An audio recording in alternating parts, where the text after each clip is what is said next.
কক্সবাজারে বিজিবির পৃথক অভিযানে ইয়াবাসহ 4 জন আটক। বিস্তারিত থাকছে কক্সবাজার থেকে কামাল উদ্দিন জয়ের প্রতিবেদনে। কক্সবাজারে পৃথক 4টি মাদক বিরোধী অভিযানে 14,120 পিস বার্মিজ ইয়াবা ট্যাবলেট ও 3টি বাটন মোবাইল ফোন সহ 4 জনকে আটক করেছে বর্ডার গার্ড বাংলাদেশ।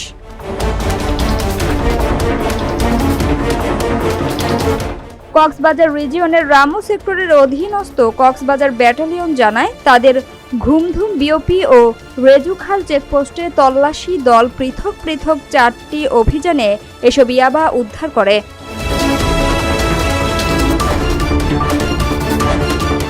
বিজিবি সূত্রে জানা গেছে, প্রথম অভিযানে 15 ফেব্রুয়ারি দুপুরে ঘুমধুম বিওপির টহল দল সীমান্ত পিলার 32 সংলগ্ন জামালের ঘের এলাকায় অভিযান চালিয়ে মালিকবিহীন অবস্থায় 10,000 পিস ইয়াবা উদ্ধার করে।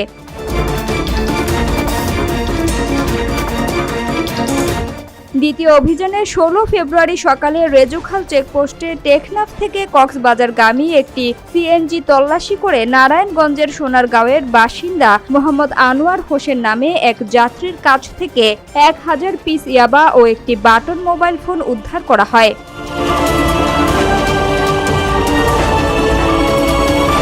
তৃতীয় অভিযানে একই দিন সকাল 9:30টার দিকে আরেকটি সিএনজি তল্লাশি করে FDMN ক্যাম্প 24 এর বাসিন্দা মোহাম্মদ ইউনুস নামের এক যাত্রীর কাছ থেকে 1,500 পিস ইয়াবা ও একটি বাটন মোবাইল ফোন জব্দ করা হয়।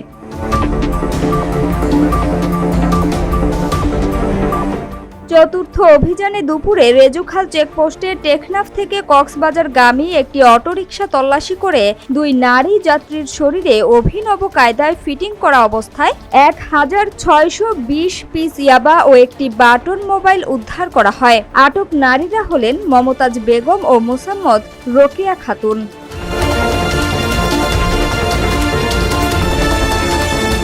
কক্সবাজার ব্যাটালিয়নের অধিনায়ক lieutenant colonel SM Khairul Alam জানান, উদ্ধারকৃত ইয়াবা ও অন্যান্য আলামত সহ আটক ব্যক্তিদের বিরুদ্ধে প্রচলিত আইনে মামলা দায়েরের প্রস্তুতি চলছে এবং তাদের থানায় সোপর্দ করা হবে।